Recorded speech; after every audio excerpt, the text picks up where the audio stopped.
Hey guys, Greg Carver here.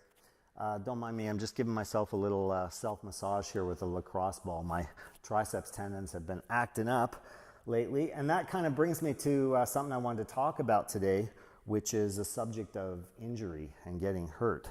A lot of people ask me, like during the course of a workout, how do I know if I should stop doing what I'm doing?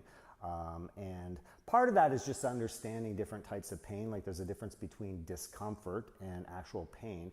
And part of it is maybe assessing it. So probably the best advice I heard on this subject is, if there's a scale for pain of 1 to 10, and 1 is very minimal pain and 10 is excruciating pain, you probably shouldn't exceed a 3.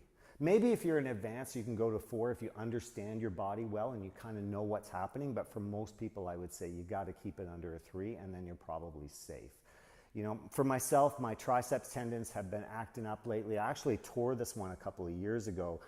So I'm very careful to stay away from explosive movements right now. I want to keep everything nice and slow and controlled. It takes a lot of warming up to get the fluid back in there. But one thing I found helpful for that, I'm actually seeking care. So I'm getting some low-level laser therapy treatment from one of my colleagues, Colin Badali, who practices that here in Toronto. He actually used to work at the Strength Box. And I find that laser is really effective in getting into the tissue and promoting healing there. It gets right into it at the cellular level. But you should seek some help, whether it's laser, whether it's a good athletic therapist, whether it's a chiropractor, whether it's even just an RMT for general maintenance, which I also use quite highly recommend. The other point I want to make is when you are injured, and it's going to happen. I mean, if you are, obviously we want to keep ourselves safe, we want to keep ourselves injury free, but if you're moving and you're doing things and you're lifting, at some point in time, you may experience some kind of injury or setback.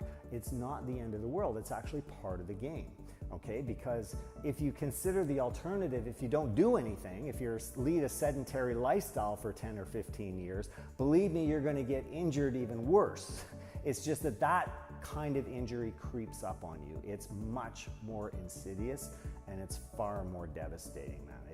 You do not want to go there with the aching back and the hips and all that stuff that comes out of inactivity. You want to move. These things are temporary and oftentimes you can fix them and repair them so they come back even better before. It's just a signal that you're alive. The other point, and the last point I wanted to make, and I think this is an important one, because I hear this a lot of the time. I hear from my own clients at the gym here, they'll say, oh Greg, I can't come in, or I haven't been in for the last 2 months because my knee's been giving me a lot of trouble. Or I have this pain here, so I can't train, I can't work out. Well, actually, yes, you can. So maybe if your knee is acting up, you can still do pull-ups, you can still do push-ups, you can still do a ton of stuff. Maybe you're not going to do one-legged squats on this knee, but it doesn't mean that you can't do everything else. And there's probably rehab exercises that you should be doing for that knee or that joint that's giving you issues. And so that's a perfect time to coordinate that in with your training. But you want to strengthen those areas. You want to get them strong. Don't just do nothing. Anyway, don't want to ramble on forever, guys. That's kind of my thought for today. I hope everyone is doing well, and we'll talk